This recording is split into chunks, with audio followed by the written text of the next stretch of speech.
Order. End of question time. Ministerial statement on behalf of the Minister for Health, Dr. Janil.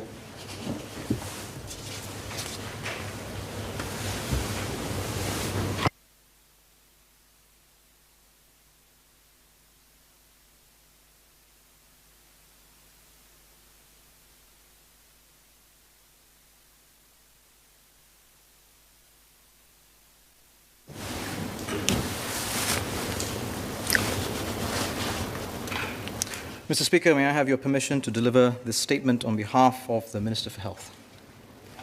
Please proceed. Thank you, sir.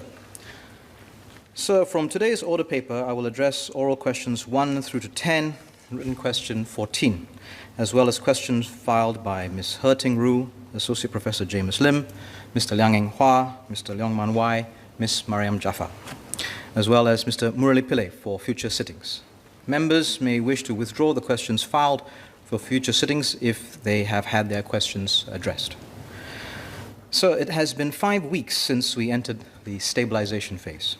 We had tightened restrictions to slow the growth in the number of cases and to further expand and stabilize our healthcare system.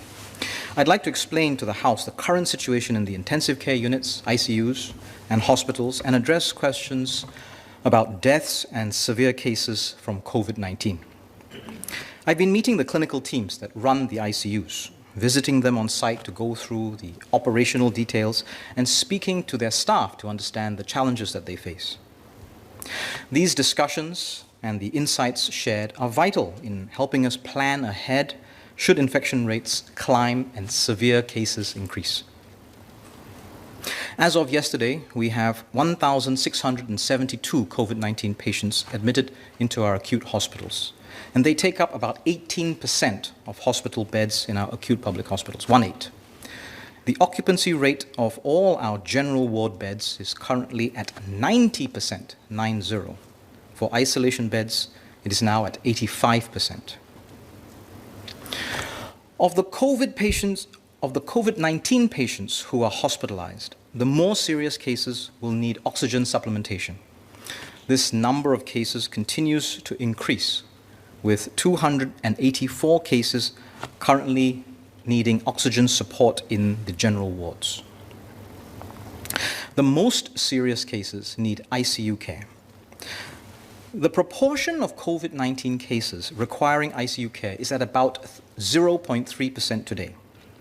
So even though this is a small proportion, it translates into a large absolute number of ICU patients when the case numbers are high, and will place a serious strain on our ICU capacity. There are currently 130 patients who are critically ill in the ICU.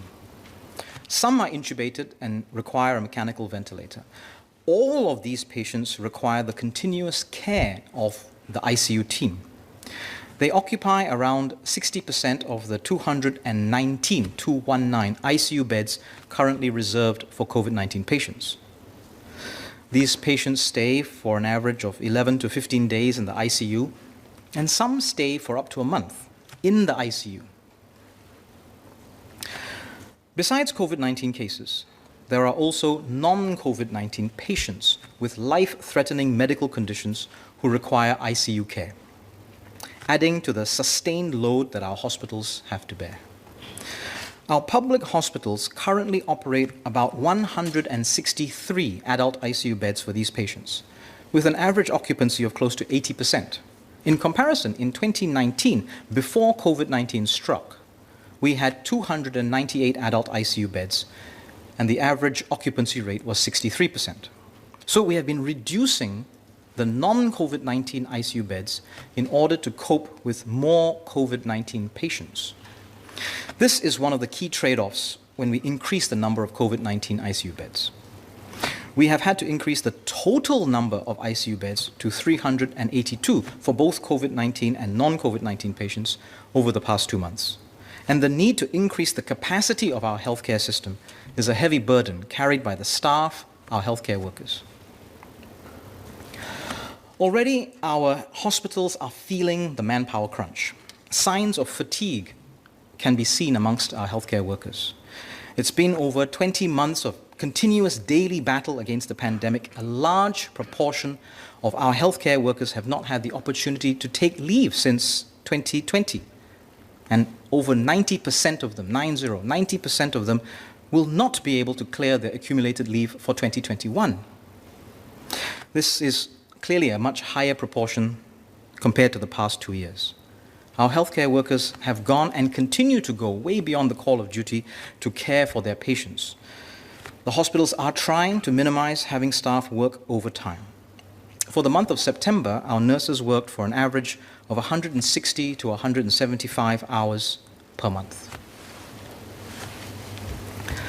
I received a WhatsApp message from a senior member of the clinical teams. It says, "We are getting increasingly stretched, overworked and fatigued. We are uncertain how long we can keep this up. Morale is slipping." Another colleague sent me a WhatsApp message. He goes, "It feels like what started as a 2.4K run became a marathon, and just as we are reaching the finishing line, we have to run a second marathon. Our people are exhausted physically, mentally, emotionally, whether they will admit it or not." Whether they will admit it or not. I know this person as a professional colleague. I know both of them. Their roles to look after ICU patients also extends to looking after their staff, managing their teams, making sure that people are in a position and have the ability to perform at their best. So when people like them say words like this, exhausted physically, mentally, emotionally, whether they will admit it or not, I take it very, very seriously. It's therefore not surprising to find resignation rates going up this year. About 1,500 healthcare workers have resigned in the first half of 2021. 1,500 in the first half of 2021, compared to about 2,000 annually pre-pandemic. Foreign healthcare workers have also resigned in bigger numbers, especially when they are unable to travel to see their families back home. Close to 500 foreign doctors and nurses, healthcare workers, have resigned in the first half of 2021 as compared to around 500 in the whole of 2020 and around 600 in 2019, about double the usual rate. These resignations were mostly tendered for personal reasons, for migration or moving back to their home countries. But it is also in such trying circumstances that we find stories of inspiration, stories of commitment to public service. On a recent visit to a COVID-19 ICU, I met a nurse who had been redeployed from her usual job in the orthopedic department into the COVID-19 ICU. In orthopedic department, they look after bones, joints, muscles, and she was now redeployed into a COVID-19 ICU. She had had a short training and orientation course, and then subsequently on-the-job training from her ICU colleagues. She's senior. She's a nurse clinician, an advanced practice nurse, many, many decades in public service. And although it's a challenge to work in a new environment with a new set of equipment and drugs and protocols, because of her excellent fundamentals and her experience and her resolve, she demonstrated confidence and competence in delivering care that the ICU patients need. On the day that I visited, she was looking after her first ever obstetric patient. After many years, this is her first ever obstetric patient. A young lady who had to have her baby delivered prematurely because of COVID-19 and was now needing treatment in the COVID-19 ICU, not in the postnatal ward. An orthopedic nurse deployed to a COVID ICU, now looking after an obstetric patient. And there are many others like her, doctors, nurses, therapists, social workers, redeployed to do what is urgently needed. And despite having to do difficult work in unfamiliar environments, they have kept the clinical outcomes excellent through hard work, professionalism, dedication, and resilience. But this is taking a toll. They are getting tired. They are carrying a burden of care that is sometimes unimaginable. Having to hold a phone for a patient so that the family can say their last goodbyes. Holding their patient's hand to keep them company on behalf of the relatives. They need all the support we can give them. At MOH, we are redeploying manpower to serve as healthcare or patient care assistants at our institutions. We are reaching out to more volunteers to join the SG Healthcare Corps and support this important work. We're collaborating with private hospitals to ease some of the load on our healthcare workers in our public hospitals. We are stepping up the recruitment of healthcare workers from overseas. Our public healthcare institutions have also stepped up their outreach to staff to support them through measures that will safeguard their well-being, including counseling services, staff helplines, peer support programs.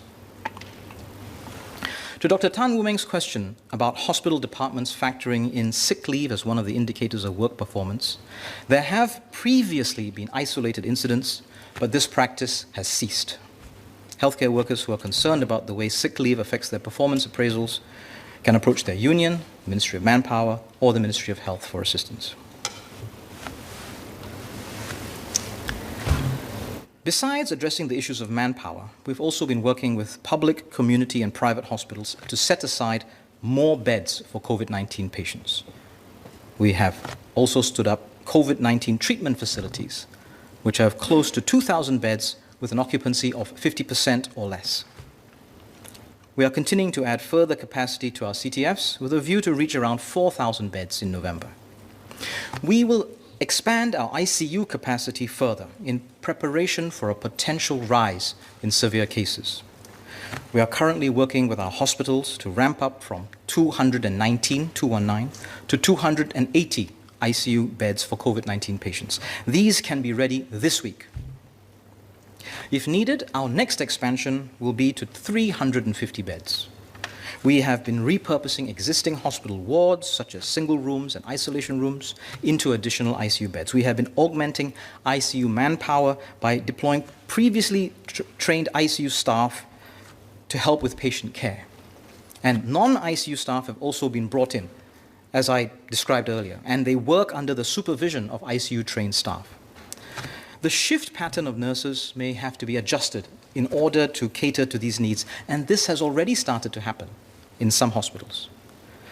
At the same time, we're also asking the private hospitals to set aside ICU beds to assist in managing both COVID-19 patients and non-COVID-19 patients who are critically ill. Increasing ICU beds takes time, and it affects regular hospital operations. Converting non-COVID-19 ICU beds for use by COVID-19 patients who need intensive care has a limit, as it diverts resources from COVID-19 patients who also need care. The most important limit is the manpower required to staff ICU beds. Patients in the ICU need trained staff who must be able to provide individualized care, including round-the-clock monitoring and continuous care. So any increase in ICU bed capacity must be supported by an increase in manpower, which has to be diverted away from non-COVID ICU duties. Any redeployed staff or new hires also have to undergo training to operate specialized equipment and medical devices in the ICU in order to care for the COVID-19 patients. Logistically, we can keep stepping up our ICU beds. We have ventilators, we have equipment, consumables, all the things that are needed, but not enough people. As a result, if we keep increasing our beds, we stretch our healthcare workers. We will come to the point that they will no longer be able to provide that continuous excellent care. Our nurse-to-patient ratio will be lower, which means each nurse will have to take care of more patients than they do today. In a normal ICU, peacetime, pre-COVID, one nurse will look after 1 or 2 patients. If she has to look after 4, she will not have enough hands or time to provide the same level of care. There will come a point where even as the healthcare professionals are doing their very best, they're trying their hardest, more patients will die. And this will affect both COVID and non-COVID-19 patients. As more healthcare resources are diverted to support COVID-19 services, our hospitals' ability to sustain regular non-COVID-19 services will also be reduced. So while we may have plans to step up to a certain number of ICU beds, the real situation on the ground, the operational considerations are not straightforward. We do not want to go anywhere near to this theoretical limit. If we do, the situation can easily get out of hand. It will affect the unvaccinated disproportionately, but it will also affect all the rest of us. MOH's strategy is to restrict the number of cases, not only to try to shield our healthcare workers and hospitals from the large surges, but also to protect all of us. We will continue to need care for heart disease and diabetes and cancer. We will have accidents and broken bones, and all of the patients, all of us, will need care and comfort and healing. Our ICU staff have been stretched to their limit in the last 2 weeks. At its peak, we had 171 COVID-19 cases in the ICU. But the situation has eased a little. Today, this has come down to 130. The booster doses has helped in reducing severe illnesses amongst vaccinated seniors, but the unvaccinated continue to be at risk. That is why we continue to monitor the situation very closely, especially the number of unvaccinated seniors who get infected. Every day, there are about 60 of them, and 6 are likely to end up in the ICU. We need to keep this group as small as possible to ensure everyone who needs care can receive it.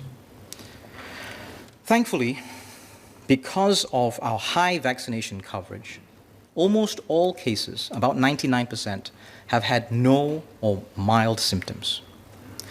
We've also managed to keep our fatalities very low, but sadly we have seen 407 deaths so far.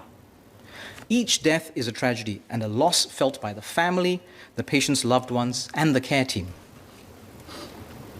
Of these, 395 of them passed away in a hospital, 8 at home, and 4 in a care facility. The number of deaths has increased in the past 2 months as the overall number of cases increased. Seniors who are unvaccinated and have underlying medical conditions are at much greater risk of severe illness and death. Close to 95% of those who died in the last 6 months were seniors aged 60 and above. And 72% of all deceased cases had not been fully vaccinated. Almost all of the remaining 26% who were fully vaccinated suffered from underlying medical conditions, such as high blood pressure, diabetes, cancer, and heart, lung, or kidney diseases. Underlying conditions add risks, even if the conditions are well controlled before the patient encounters COVID-19, especially if the patient is elderly. There is not yet conclusive information about the long-term health consequences of COVID-19. NCID study found that 1 in 10 COVID-19 patients who recovered after the initial infection continued to display symptoms such as coughing and breathlessness 6 months after recovering from the acute illness. A study in the UK found that those who are vaccinated are half as likely to continue having symptoms about a month after COVID-19 infection as compared to those who are unvaccinated. While most of our cases recover fully from COVID-19, we do see instances of reinfection. Up to mid-August, we had detected 32 reinfected cases, and all of them were unvaccinated. The risks of being unvaccinated are high. Compared to the vaccinated, someone who's 60 years old and above and unvaccinated is 6 times more likely to need oxygen, 8 times more likely to become critically ill and need the ICU, and 17 times more likely to die. So far, we have had one of the lowest fatality rates in the world. At the beginning, it was because we had such tight restrictions, rapid contact tracing, and a low total number of cases in the community. But with cases rising fast, the case fatality rate remains low now because we have reached such a high vaccination rate. And because all those who have become sick have been able to receive the care that they need. Our healthcare system is stressed, but it has not been overwhelmed. Unlike many countries last year, where patients had to be turned away and doctors had to choose amongst many patients whom to save. These other countries, experienced what is known as excess mortality, as the pandemic spread rapidly through the population and hospitals were overwhelmed. Excess mortality is when a lot more patients, a lot more people die in a year than you expect. We are trying very hard to avoid that. We are trying very hard to avoid that by keeping restrictions tight last year when our population was vulnerable to disease, and then cautiously opening up after we vaccinated the vast majority of our population. Even then, we have to accept there will be some deaths. Our goal is to make sure that there are no significant excess deaths as a result of an inability to provide adequate medical care. And so far, that is something that we have been able to do and that we want to keep doing. Up until recently, we kept the absolute number of deaths small by ensuring both that few people caught COVID-19 and also that all those who got infected got good treatment and care. Now that we have to live with COVID-19, we'll continue to protect people from getting infected through vaccination and safe management measures. But this protection is not complete. And that is why much larger numbers will get infected. But we will continue to make sure that those who are infected get good treatment and care, and so keep the death rate from COVID-19 as low as possible. Hence, we're doing everything we can to expand our ICU capacity and protect our healthcare system. These efforts have succeeded. Our death rate is 0.2%, compared to 3% or more in countries that experienced a surge in cases before vaccination. This rate of 0.2% is comparable to catching pneumonia pre-COVID. But it does mean that over time, the absolute number of deaths from COVID-19 will rise despite the best possible medical care. And we could have perhaps 2,000 deaths per year from COVID-19. And most of these will be elderly and those who are already unwell. In comparison, every year in peacetime, pre-COVID, about 4,000 patients pass on as a result of influenza, viral pneumonias, and other respiratory diseases. These are also mostly the elderly and the unwell.